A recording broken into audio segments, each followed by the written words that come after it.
Having me here today. So, no, I don't actually. But don't you worry, because I will email them right as soon as I'm out of here. And the reason I don't have copies actually is because I had woken up this morning really excited to give this really pleasant testimony, one that I had prepared over the weekend and was in a great mood, 60 degrees on Sunday, and thought, you know what, I woke up and read the report this morning that was published back on November 30th, but was just put on the website this morning. And I said, oh gosh, now I'm not in such a good mood anymore, so I better take my lunch break to rewrite my testimony, and so that's what I did. So it's just chicken scratch now. But my name is Sue Altman. I went to great public schools here in New Jersey. They were awesome. I'm from Hunterdon County, very proud of being from New Jersey. I went on to an Ivy League school. I did my dual degree at Oxford University in the UK in international comparative education, and I did an MBA. So I can see this from a lot of different angles, and I have some comments about it. I have to hand it to you, and I don't mean this in a cynical, nasty way, but I have to hand it to you that I actually believed in democratic processes before I've looked too carefully at what's going on here in the state of New Jersey. I surely thought, hey, the reason this report is taking so long to get to us, the citizens of New Jersey, is because they must be reading every single testimony, and they must be looking at them very, very closely, or else what would be taking so long? So then I said, you know what, in solidarity, what I'll do is I'll actually read every single one of them, and I will print them all out, and I will annotate them, and I will do a full document analysis on each and every testimony. And first of all, I just want to say that in the report that was issued this morning, or made public this morning, actually issued on November 30th, there were a miscount. It says in that report that there were 100, but actually, there were quite a bit more than that. In the submitted testimonies, which were submitted by email, there were 102 just off the bat. In Blackwood, there were 26 testimonies heard. In Jackson, there were 43 testimonies heard. In Jersey City, there were 29 testimonies heard for 201 total testimonies. So not 100, so that's just one gap in between what is in the report and what I would consider reality. Second, actually, you chose two ridiculously obvious issues raised in those reports to then say, okay, well, let's expand on these and let's talk about how we're remedying them.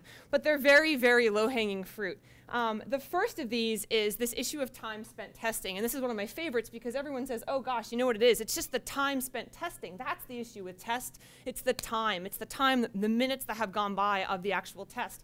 But that's just one piece of the pie.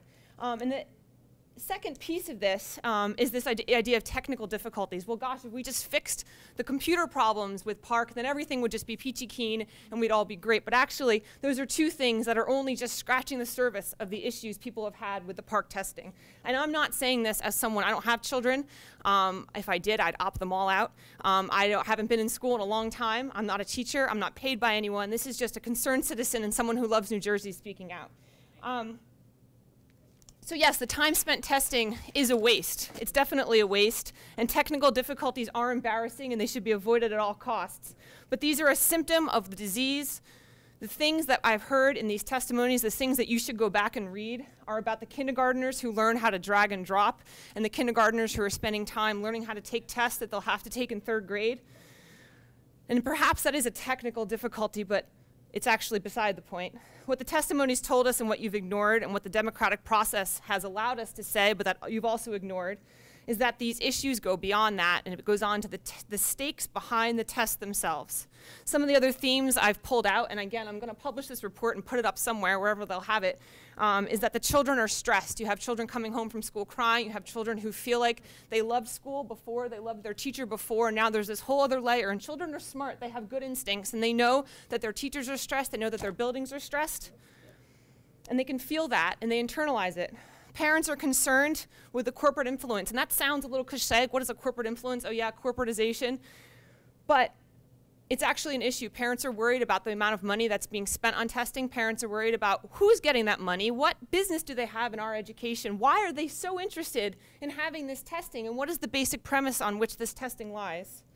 Parents are worried about the loss of art, music, other specials, the loss of field trips, the loss of teacher autonomy, and that's an important theme.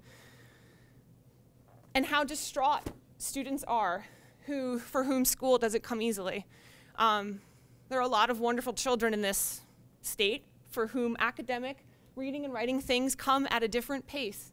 and that should be okay. We shouldn't be shaming or making those students feel like they're less than adequate.